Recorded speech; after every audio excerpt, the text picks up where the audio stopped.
సంసార జీవితం సుఖంగా సాగాలంటే ఒకటేనమ్మా, ఒక చెయ్యి భగవంతుడి పాదాల మీద ఉండాలి, రెండో చెయ్యి జీవిత భాగస్వామి భుజం మీద ఉండాలి. అప్పుడు సంసార జీవితం హాయిగా సాగుతుంది.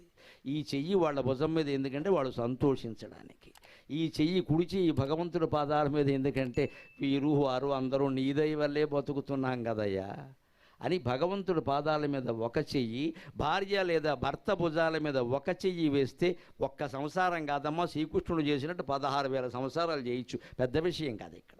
మనం ఒక్కటే ఎందుకు చేయలేకపోతున్నామంటే ఈ చెయ్యి ఎంతసేపు వేసి వెళ్ళను గోకడం మొదలెట్టంగానే దేవుడు పాదాల మీద చెయ్యడం మానేసి అక్కడ వారిని ఏడు సంతోషపెడతావు, ఎంతకాలం సంతోషపెడతావు? అక్కడ కొన్నంటే కొన్నావు, చేయనంటే చేయనంతే, చెప్పు, ఉంటే ఉంటారు, పోతే పోతారు. కుదరదు. అధర్మమైంది ఎలా చేస్తామండి? ఈ సవరదీయడం ఏంటి ఇక్కడ? ఎంతసేపు ఇది, ఎంతకాలం ఇలాగే ఉంటుంది అంతే.